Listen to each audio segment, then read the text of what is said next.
ኮንሺየስ መሆንን የመሰለ ነገር የለም ክርስትና ላይ በጣም ገንዘብ ማድረግ ያለብን ነገር ቆም ብሎ ማሰብ ካልም መሆን ማለት ነው ሶስት አካላት ናቸው እኛ ላይ ያሉት እግዚአብሔር አለ አንተ ራስህ አለ ከዛ ሰዎች አሉ ከዛ ሰይጣን አለ ጭማሪው እንደሆነ ታስባለና ነገሮች ወይም ደግሞ አንተ ውስጥ እየመጡ ያሉት ነገሮች ይሄ ነገር ከማን ነው ማለት አለብህ ከምንድን ነው እየመጣ ያለው ቀደም ኢንቴንሽን ያልኳን ነበር ይሄ ነገር ለምንድን ነው እያደረኩ ያሉት ምንም ነገር ከማድረግ በፊት በእያንዳንዱ ቀደም እንዳልኩ በቃ ክርስቶስ ኢንቮልቭ ስለሚያደርግ እያንዳንዱ ዲሲሽን ውስጥ ከክርስቶስ የመጣ ሐሳብ ነው ይሄ መንፈስ ቅዱስ ነው እና ሰይጣን በጣም ትሪኪ የሆነ ፍጥረት በጣም አደገኛ በቃ የ7000 ምናምን ዓመት ልምድ ያለው ነው አንተን መሸወድ አያቅተውምና እንደዚህ አይነት ጉዳዮች እንዴት ነው የሚታለፉት ካልከኝ እኔ እንደውም ከመንፈሳዊ ተግባራት ይልቅ ዕውቀታዊ ጉዳይ ላይ በጣም ጥሩ ናቸው አሁን ያሙነ ሽኖዳ መጻፍትን እንዲሁ በቃ ቤተክርስቲያን መጻፍትን የሚያነብሰው ዕውቀት መንፈሳዊ ህይወት ላይ በተለይ የተጻፉ ደግሞ መጻፍትን በደንብ የሚያነብሰው ክሊክ ያደርግለታል ከራሱ ጋር የሚያጋጨውን ሐሳብ ዝም ብሎ የሚነዳው ሰው ለምሳሌ አሁን ጸሎት ምን እንደሆነ ላይረዳ ይችላል ላይክ ጸሎት የሆነ ነገር ማንበብ ነው something ከእግዚአብሔር ጋር መገናኘት ነው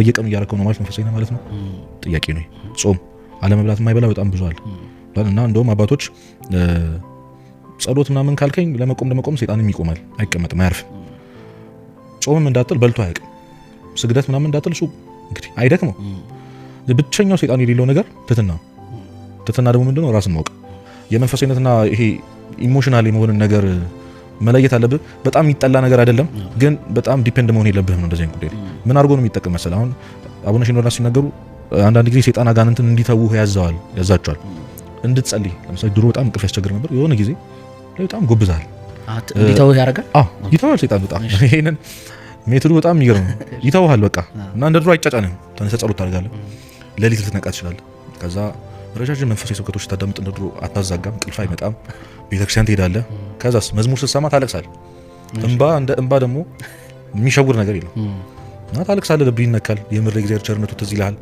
ጥሩ ነው ግን ትቶ ነው አንዳንዴ ማወቅ ያለብህ ነገር እና ነገሮችም የሆነ ፊክስ ሲሆን ለምን ምናምን ማለት በጣም ጥሩ ለምን ከዚህ ጠረጴዛና ከዚህ ህንጻ ላይ መውደቅ የትኛው እንደሚጎዳ ታውቃለህ ደሞ በጣም ከፍ ባልክ ቁጥር ሪስኩ እየጨመረ ነው የሚመጣው ስለዚህ አንዴ ያሳያል በጣም የምትመኘው መንፈሳዊ ህይወት በኢሞሽናሊቲ ውስጥ አድርጎ ያሳያል ብዙ ገዳማት ልትሄድ አሁን አንዳንድ አርቲስቶች ምናምን እንደዚህ ዘፋኞች አታስተውሉም በቃ ተቀየሩ ምናምን ሲባል የአብዛኛው ግን ዘለቄታዊ የሆነ ለውጥ አይደለም ለምሳሌ something happen አረጋ ላይፋቸው ላይ or something አብዛኞቻችን ህይወት ነው አሁን ጀጅ እያደረኩኝ አይደለም ግን something happen አረጋ ከዛ በቃ ወደ እግዚአብሔር እንደቀረብክ ይሰማል ልብህ እንደተሰበረ ዓለምን እንደጠላሃት ይሰማል ግን ለተወሰነ ጊዜ እና በጣም ከፍ ያደርገና ሰይጣን ይጥላል ስትሰበር ያ መንፈሳዊ ዕውቀት ያልኩህ ነገር ስለመሰበር ስለመውደቅ አንዴ ጎበዝ ከሆኑ አንዴ እግዚአብሔርን ካገኙ በኋላ ማጣት የሚባል ነገር መንፈሳዊ የሆኑ ሰዎች ድቀት ፈተና እንደማያገኛቸው ስለነበር አዌርነስ በጣም ተሰበራል አስቡ ጽጋውም ከተቀበል ከሳምንት በኋላ ድሮ በጣም ተጣለው የነበረውን ኃጢአት ድጋሚ ስትሰሩ ድጋሚ አትቀበል ይከብዳል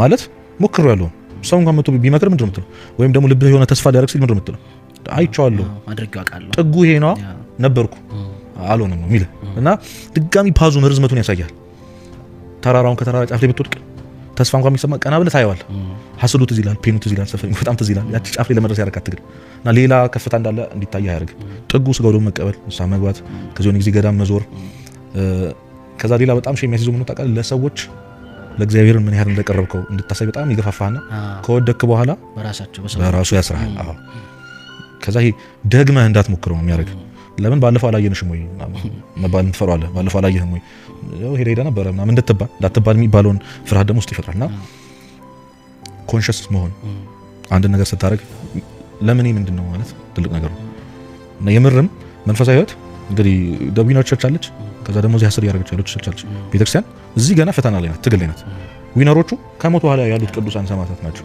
አሁን በቃ መንግስተ ሰማያትን የገቡ ሰዎች ናቸው እዛ መውደቅ የለም ሁሉ ጊዜ ቅድስና ነው ሁሉ ጊዜ እግዚአብሔር ማመስገን ያ እንዳልሆነ ማወቅ አለብህ ቅድም እንዳልኩ ቤተክርስቲያን የሆነ ነጭ ርግብ ምናምን የሞላባት ሰላም የሆነች ቦታ አይደለች መንፈሳዊት በጣም ሰፈሪንግ ያለው ህይወት በጣም ፔን ያለው ህይወት ነውና ፔኑ የሚያድን ህመሙ የሚያድን ሰፈር ባረክ ቁጥር ወደ እግዚአብሔር እንድቀርብ የሚያደርግ ነውና ስለዛ ህመም አዌርነስ ከሌለ ተሰባሪ ሆነ ነው የምንቀረው እና ሰው ወደ እግዚአብሔር በጣም በቀረበ ቁጥር መቅረብ ብቻ ከዛ መንፈሳዊ ተግባራት የትሩፋት የሚባሉት አገልግሎቶችን ማድረጉ ወደ እግዚአብሔር የቀረበ እንዲመስለው ያደርጋል ከረንት በጣም እያሰብኩበት የነበረው ነገር ሰይጣን ስለ ንስሐ ማሰብ እስካልጀመርክ ድረስ አጠገብ ድርሽ አይልም ባይዙ አሁን ገዳም የሚዞሩ ሰዎች ቀን ሙሉ ጸሎት የሚያደርጉ 20 ምናምን ዓመት ጸበል የቆዩ ነው ሰዎች ቅዳሴ ያስቀድሱ ያውቁ ንስሐ ምን እንደሆነ ያውቁ ስጋው ምን እንደሆነ ያውቁ ለምን ይላካል ውስጥ ይጎ ታውቃለህ አንተ መመገብ አለብህ ያን በምድር የምትመገበው የሆነ ጥሩ ነገር እያረኩ ነው ብለህ እንድታውቅ አብዛኛው ሰው አሁን ጠዋት አይኑን የሻሸ 2 ሰዓት ላይ እሑድ ጠዋት ቤተክርስቲያን የሚሄደው ሳምንቱን ሙሉ የሆነ እንትን ኃይል ለማግኘት ነው ይዘው ከእግዚአብሔር ጋር ምን እንደሆነ ይሄንንም እንዳላጎደለ ከዛ ሐስል ታረጋለህ እስከ ቅዳሜ ምናምን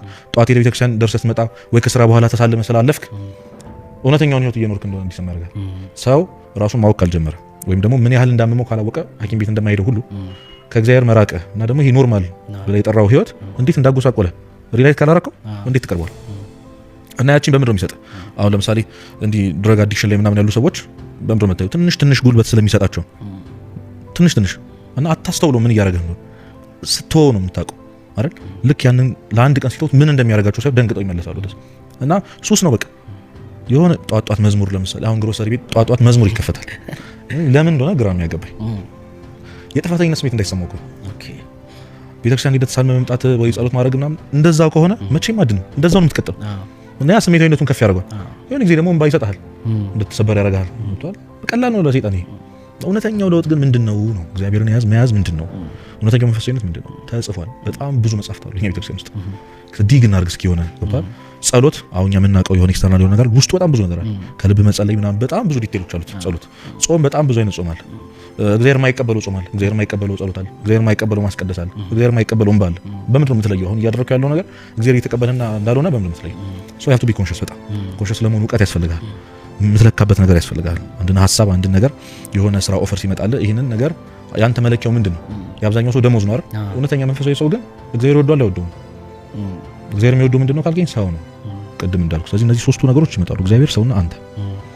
ስለዚህ ብዙ ቦታ ተናግሬያለሁ እንደው ለዚህ ኦዲየንስ ለማቅረብ ያክል ትራያንግል ነው እና ትራያንግሉ ጫፍ ላይ እግዚአብሔር አለ፣ በዚህ በኩል ሰው አለ፣ በዚህ በኩል ደግሞ አንተ አለ። እግዚአብሔር እንዲያደርግልህ የምትፈልገው ነገር አንተ ለሰው ማድረግ አለ። አዎ እግዚአብሔር ነው ለሱ እንዳደረከው ቆጥሮልህ ላንተ የሚያደርግልህ ማለት እና ያንንም የሚረዳ ሰው ፍቅር ስለሆነ እግዚአብሔር ከሰው በላይ የሚያስበልጠው ነገር ስለሌለ ሰዎች እግዚአብሔርን በሰዎች በኩል ለማግኘት ትጥራለህ።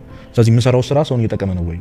ሰውን እግዚአብሔር እንዲያውቅ የሚያደርግ ነው ወይ? ተስፋ የሚሰጥ ነገር ነው ወይ? ሰውን ፈገግታ የሚመልስ ነው ወይ የሚለው ጉዳይ ቫልዩ በጣም ህይወት ላይ ሚዛን ይደፋል ማለት ነው። ሶ እያንዳንዷን ነገር የምትለካበት መንገድ ምን ይሆናል? ስሜታዊነት ነው። ኮንሺየስ ነህ፣ እውቀት አለ፣ የሆነ የተጻፈ ነገር አለ። ፍቅር እግዚአብሔር ፍቅር ነው የሚባል ነገር አለ። ስለዚህ የህግ ሁሉ ፍጻሜ ፍቅር ነው። ባልንጀራህን እንደራስህ አድርገህ ውደድ። ሰውን ይቅር ካላልከው እኔ ደግሞ ይቅር አልልህም ያለ እግዚአብሔር።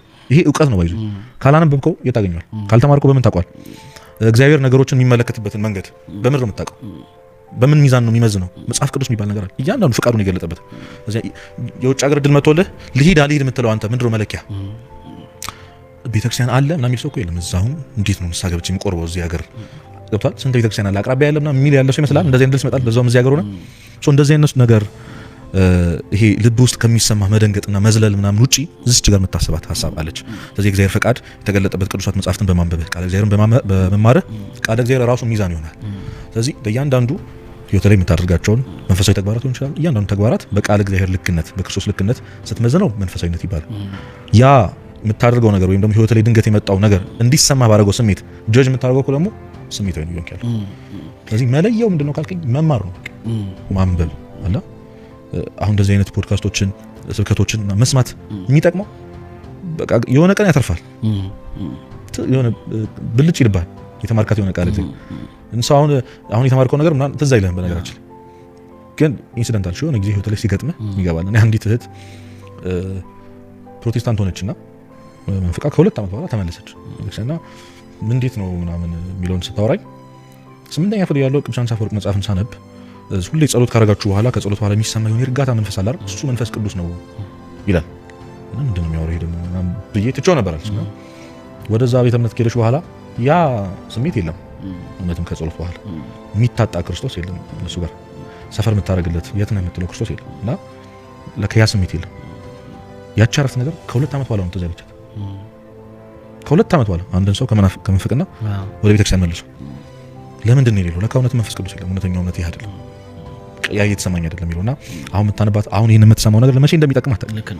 እና ጦር ጋሻ ነው የሚሆነ እና በመንፈሳዊነትና በስሜታዊነት ትልቁ ልዩነት ያ ነውና ቅድም እንዳልኩ ነገር ስቶሪ ማድረግ ስናፕ ማድረግ አሁን ስናፕ የሚባል ነገር እኔ ለፎቶ ብቻ እንደሆነ ነበር ማውቀው። በጣም ቅርብ ጊዜ ተሸማቅቄ ያለው ሰው ሁሉ የሚያውቀው ነገር ነው።